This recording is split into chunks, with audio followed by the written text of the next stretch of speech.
Ang mapagbigay ay lalo pang pagpapalain ng Diyos. Ako po si Father Fiel Pareha at ito po ang ating segment, ang Daily Devotion, na kung saan tayo po ay magdarasal, magbabasa at magninilay kasama ng salita ng Diyos sa buong taon. Manalangin tayo. Sa ngalan ng Ama, ng Anak at ng Espiritu Santo. Amen.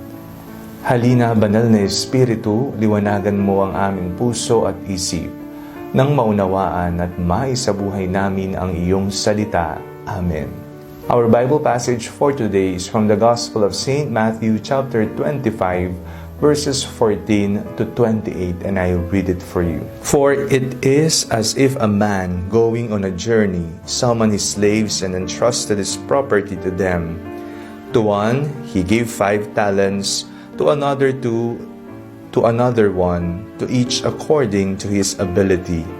Then he went away. The one who had received the 5 talents went off at once and traded with them, and made 5 more talents.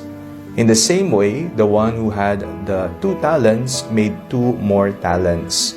But the one who had received the 1 talent went off and dug a hole in the ground and hid his master's money. After a long time, the master of those slaves came and settled accounts with them. Then the one who had received the 5 talents came forward, bringing 5 more talents, saying, Master, you handed over to me 5 talents. See, I have made 5 more talents. His master said to him, Well done, good and trustworthy slave. You have been trustworthy in a few things. I will put you in charge of many things. Enter into the joy of your master. And the one with the 2 talents also came forward, saying, Master, you handed over to me 2 talents. See, I have made 2 more talents. His master said to him, Well done, good and trustworthy slave.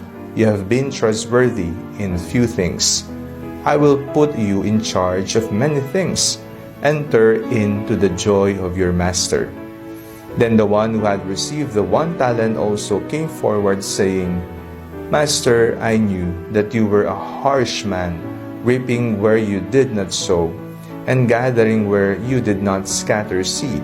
So I was afraid, and I went and hid your talent in the ground. Here you have what is yours. But his master replied, You wicked and lazy slave, you knew, did you, that I reap where I did not sow, and gather where I did not scatter?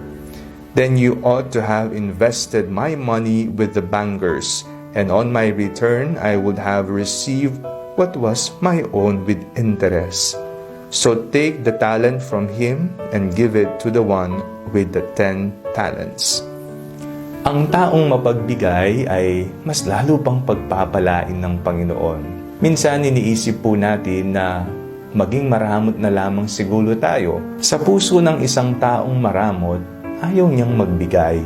Gusto niya paloob palagi, pakabig palagi. Akin lamang. Yon ang mentalidad ng isang taong maramot. Ngunit ang taong mapagbigay, nasa puso at kaisipan niya na anuman ang mayroon siya ay biyaya ng Panginoon na kinakailangan ding ipamigay, lalong-lalo na sa mga taong nangangailangan at kapos na kapos sa buhay. Kaya naman, mas lalong pinagpapala ang taong mapagbigay kaysa sa taong maramot. Sa ating pong binasang ebanghelyo sa araw na ito, napakinggan naman po natin na ang mga pinagkatiwalaan na nagdoble at nagparami ng pinaubaya at pinaalagang talento ng Panginoon ay naparami nila at sila'y pinagpala pa, binigyan pa ng mas maraming mga biyaya. Ngunit ang taong nagtago, naging maramot, hindi siya pinagpala, bagkus kinuha kung ano ang mayroon pa sa kanya. Ito po'y isang aral sa atin. Huwag tayong maging maramot, maging mapagbigay. Ibigay ang sarili, ibigay ang panahon, ibigay kung ano ang makakaya dahil nakikita ng Panginoon ang lahat ng ating pagsusumikap na ihandog at ibahagi sa iba kung ano ang mayroon tayo. mas lalo tayong pagpapalain ng Panginoon.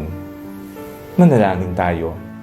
Panginoong mapagmahal, maraming salamat po sa pagbibigay sa amin ng mga biyayang hindi naman po namin kinakailangan, ngunit alam po ninyong amin itong kakailanganin. Nawa matuto po kaming magbahagi, lalo't higit sa mga taong nangangailangan sa buhay. Sa ngalan ni Kristo na aming Panginoon, Amen. Sa ngalan ng Ama, ng Anak, at ng Espiritu Santo, Amen. Huwag po ninyong kalimutang i-like ang video nito, mag-comment po kayo and share it with your family and friends.